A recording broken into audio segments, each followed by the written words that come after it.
Dalam menghadapi pandemi virus corona atau COVID-19, kenapa pemerintah tidak mencetak dan bagi-bagi uang? Ingin tahu informasi selengkapnya tentang langkah pemerintah dalam menghadapi pandemi virus corona atau COVID-19? Dan ini jawabannya.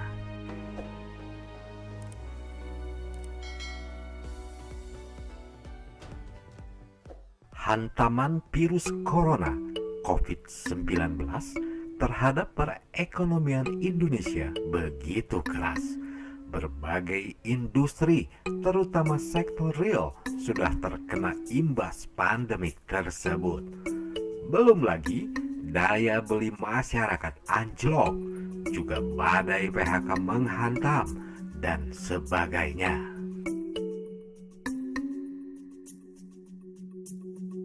Untuk selamat dari kondisi ini, pemerintah dinilai perlu mencetak uang dan dibagikan kepada masyarakat dalam bentuk bantuan langsung tunai atau BLT seperti yang dilakukan oleh Amerika Serikat.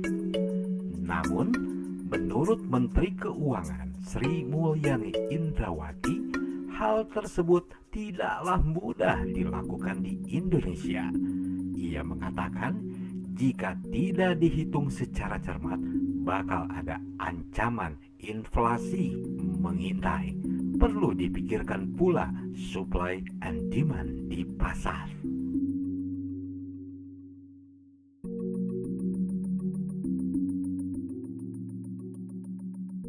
Artinya, orang menganggap persoalannya karena uang saja, sehingga ekonomi berhenti.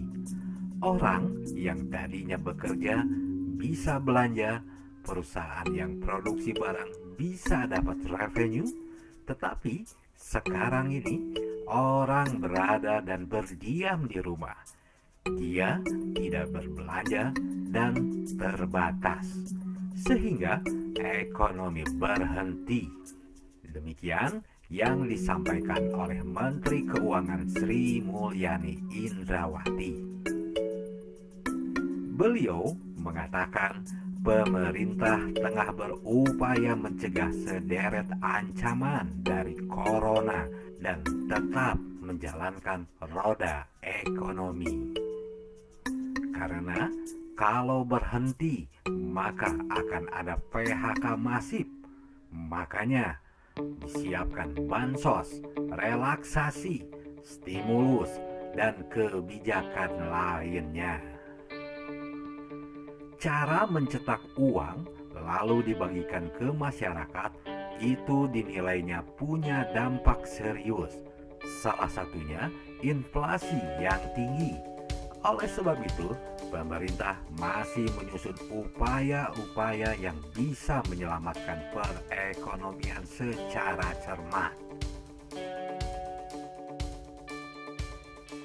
Sebagai informasi, kebijakan instan menggenjot percetakan uang sendiri salah satunya dilakukan oleh Amerika Serikat.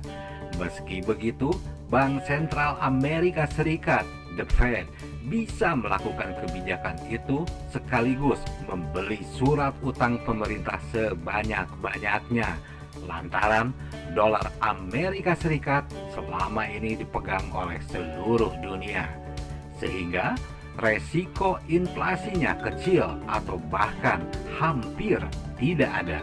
Dan ini tidak sebanding dengan Indonesia. Dan menurut Menteri Keuangan Sri Mulyani Indrawati, mencetak uang dan membagi-bagikannya kepada masyarakat tidaklah mudah dilakukan di Indonesia. Jika tidak dihitung secara cermat, bakal ada ancaman inflasi mengintai, dan ini perlu dipikirkan pula supply and demand di pasar.